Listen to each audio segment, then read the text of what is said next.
National Herald வழக்கை விசாரித்து வரும் அமலாக்கத்துறை சார்பில் அளிக்கப்பட்ட புகாரின் அடிப்படையில் சட்டவிரோதமாக பங்குகள் வாங்கியதாக காங்கிரஸ் கட்சியின் மூத்த தலைவர்களான சோனியா காந்தி மற்றும் ராகுல் காந்தி மீது டெல்லி பொருளாதார குற்றப்பிரிவு போலீசார் புதிய வழக்கை பதிவு செய்துள்ளனர்.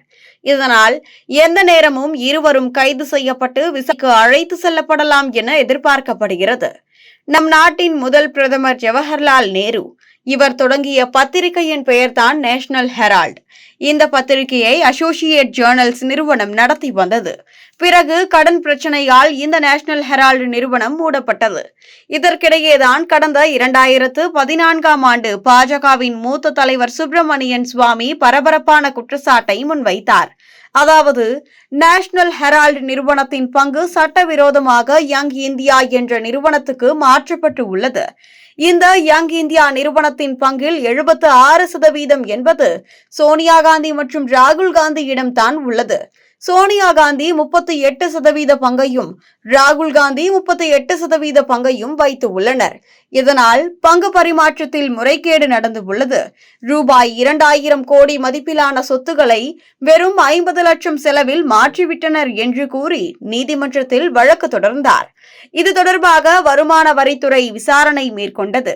அப்போது சட்டவிரோத பண பரிமாற்றம் தொடர்பான புகார் வந்தது.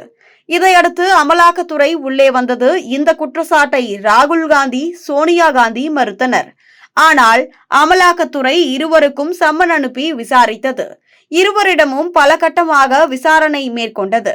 அது மட்டுமின்றி சோனியா காந்தி, ராகுல் காந்திக்கு சொந்தமான பல நூறு கோடிக்கு மேலான சொத்துக்களை அமலாக்கத்துறை முடக்கி வைத்து உள்ளது. அது மட்டுமின்றி வழக்கு தொடர்பாக ரோஸ் அவென்யூவில் உள்ள MP, MLAக்களின் சிறப்பு நீதிமன்றத்தில் அமலாக்கத்துறை குற்றப்பத்திரிகை தாக்கல் செய்தது. இது தொடர்பாக வழக்கு நீதிமன்றத்தில் நடந்து வருகிறது. இந்நிலையில் தான் அமலாக்கத்துறை சார்பில் டெல்லி பொருளாதார குற்றப்பிரிவில் புகார் அளிக்கப்பட்டது.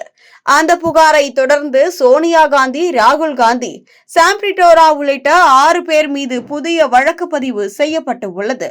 எனவே சோனியா மற்றும் ராகுல் காந்தியை எப்போது வேண்டுமானாலும் விசாரணைக்காக காவல்துறை கைது செய்யலாம் என எதிர்பார்க்கப்படுகிறது.